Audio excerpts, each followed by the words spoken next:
Terry Greer, Superintendent Terry Greer. And you know what's interesting, man, I was thinking before I bring Dr. Wright on, where have I heard that before where you go out, work hard, and give your money to somebody who, is that called a pimp? So that means you are what? If you going out working hard, your hard-earned money to give it to somebody who abuses you and takes advantage of you? Pimps and, anyway, 800-970-8716. Dr. Wright, thank you so much for joining me on this morning on Real Talk. What's going on with you? Good morning. Thank you for having me. All right. I'm so glad that you joined me this morning because, most of the times, let me just be frank with you, they say the best way to hide something from black folks is to put it in a book because we don't read, most of us. So I figure since we don't really read, but we believe everything that folks tell us, how about having you on the show to tell the truth about what's going on, since that's what we rely on, media. And so I have this outlet.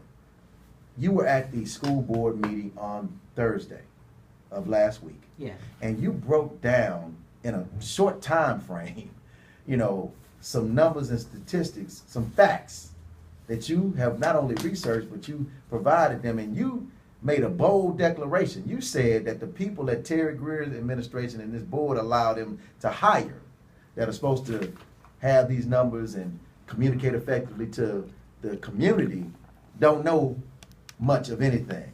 And you could train and teach them. Is that correct? I did say that. Okay. Now, what prompted you to say that? Well, first and foremost, I'm a parent, taxpayer, and I'm a graduate of Jesse H. Jones High School. So I have a lot of passion about these school closures. Okay. When I first heard about the school closures last week, very short notice, because many of us in the community, we were under the impression that Jones High School was going to be rebuilt because of many of us voted for that bond money, and with Dr. Greer saying that the school was going to be rebuilt. Well, I went last week to the meeting that HISD was holding at Jesse H. Jones, and they did a quick 20-minute presentation showing that Jones was going to be closed, and the reason being was low enrollment, and they gave us 3 different proposals that they were thinking about. Swing space, some type of college prep, and some other proposal. Right. But the main issue was they were going to close Jones because of low enrollment. Right.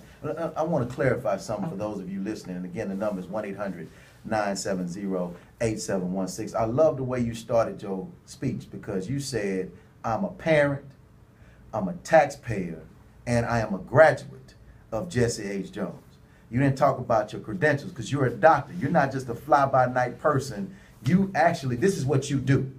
This is not something that you just, I just got you off the street. You have credentials. Yes. But you, first and foremost, are a parent. You're a tax-paying citizen. You're a graduate of Jesse H. Jones. So this is important to you because it impacts you. Yes. As an alumnus and a parent and a taxpayer. So I just want people to hear that and know that she's just not somebody that I brought off the street and that's just up here trying to, talk some foolishness to us. Exactly. So go ahead and continue. Yes, and now when I did speak before the board on Tuesday and last Thursday, I did give them my credentials. I did tell them that I was a graduate of Jesse H. Jones, and I attended Houston Community College right there on Jones campus some years ago. And after I attended that, that's why I received my associates. Then I went over to U of H and I received 2 bachelors, and then I received a master's from TSU. Then I received my doctorate. I did talk before the board and talked about my credentials only because I wanted them to know, in addition to being a taxpayer and a parent and a concerned citizen, I did have those credentials. Not to throw it in their face, but I definitely wanted them to know that something good has come from Jones. Right, right. So I did tell them that. Yeah. But for the most part, I'm a citizen and a taxpayer and a parent, and I have ties in that community where Jones is located. So I was full of emotions on last Tuesday. Many of us parents were full of emotions, and our community, we tend to get full of emotions. Right. When we're expressing something of concerns. And after I went home, I thought about it, but because I have this financial background, I said, well, that same night. I said, let me go and look on HISD website and see what I can find. And someone had told me they had prepared a report that breaks down the campus population and gives the transfers out and transfer in number of students. So I took those numbers because numbers just interest me because I do have that financial background. And you're a financial analyst. I'm a financial analyst. You break down numbers all the time. I break down numbers all the time. And I've learned throughout the years that you can't just look at the raw numbers and look at that number and say, hey, that's the whole picture. Right. So when they gave the presentation, they said Jones has low enrollment, 440 students. Well, that number will take you aback when you consider or compare that number to numbers like 2,000 and 3,000 at Lamar and Bel Air. Right. So you would assume that Jones is doing far worse than any other high school in HISD. Just based on what the narrative they put out. Okay. That's right. And they were telling the truth about the 440 enrollment, but you have to do far more than just look at that raw number. Now say that again. Please say that again. You got to do what now? You have to do far more than just looking at that raw number. You have to look at many other factors. Absolutely. And you have to do analysis of those numbers. And I want to park there for a second before you go there because that's what's happening in our community, especially with our African American taxpayers and citizens. What's happening is, Dr. Wright, they're saying, well, these schools have to be closed. You can't justify spending all this money in these schools when you have only so many students, and that's what we've bought into. You're saying that we need to look at things a little differently, and why? Well, because they're going to give you the narrative they want you to have. Why?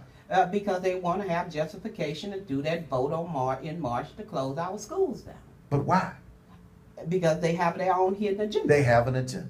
Yes. They have an agenda. So that's why they're giving these numbers out. And sparse numbers, they throw the numbers out and it makes it seem as if it's one way. That's right. Now, go ahead and continue. Okay. Well, when I went and I pulled their report, and I looked at at least 24 high schools in HISD based on their information. And what I did, I looked at the current enrollment, for instance, Jones 440, and then I looked at the numbers that they transferred out. Then I looked at the number that they transferred in. And I did a spreadsheet and I presented it before the board on Thursday. I told them that I not only had taken what they said, I went home and did some analysis. Okay.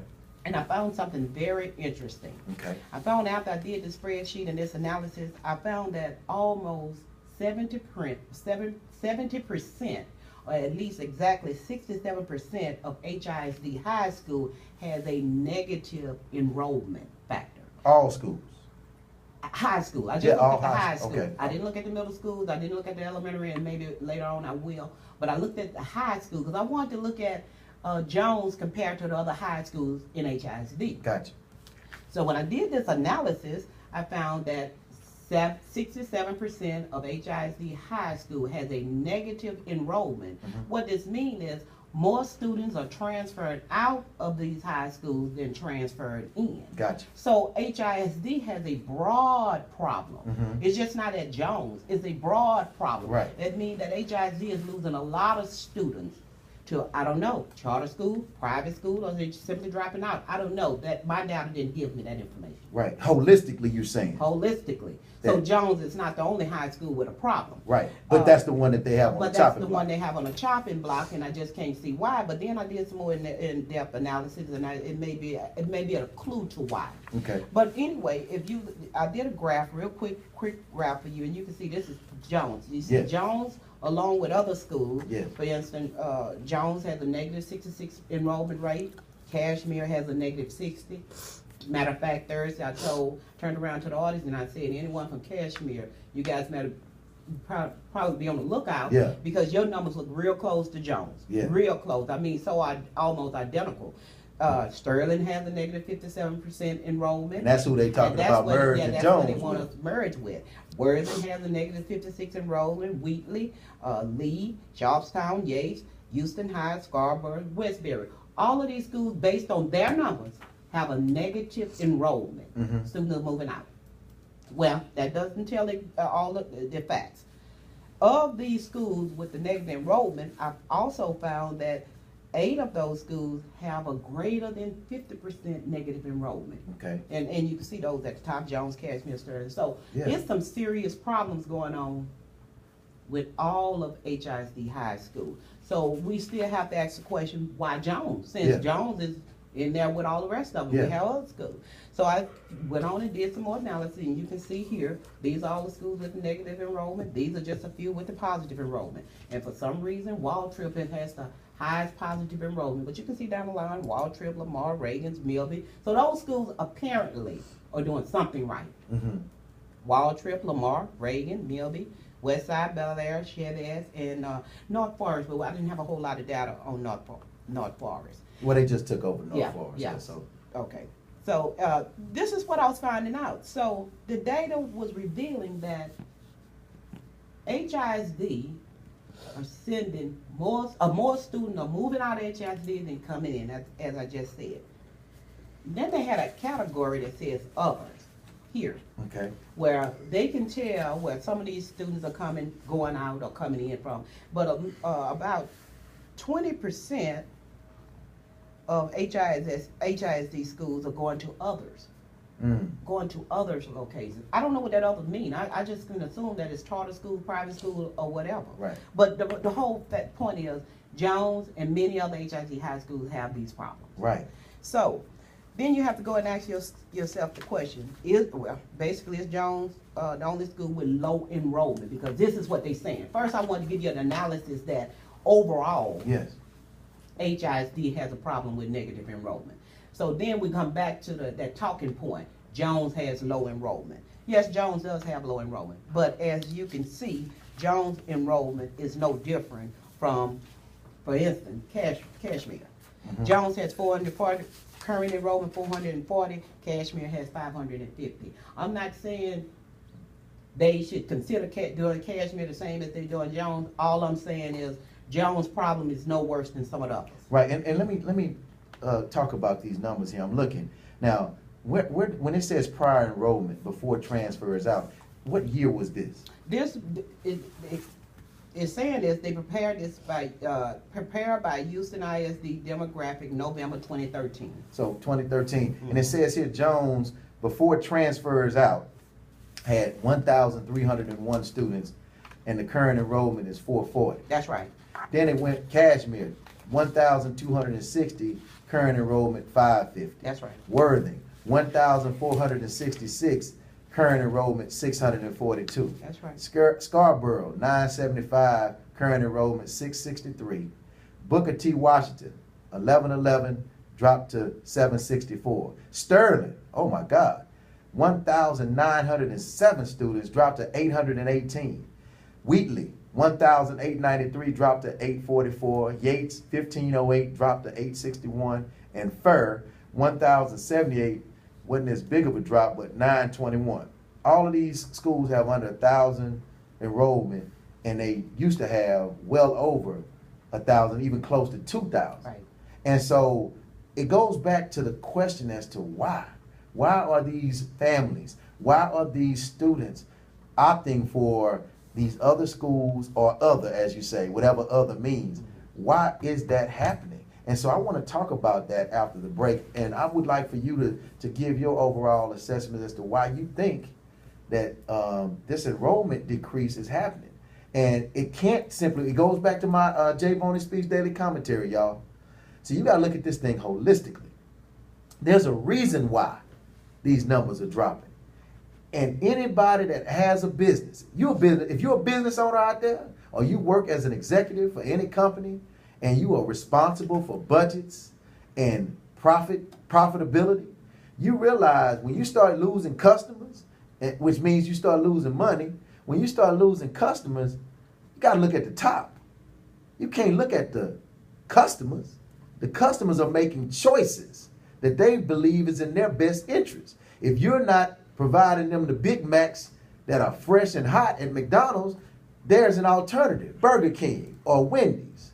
So that's why these people are choosing different. But we'll talk about that after the break. 800-970-8716 is the number to call. We'll be right back. MJWJ. Okay. Global Radio Network. Texas Medical Center. It don't have a gym. It's a straight daycare. Oh, okay.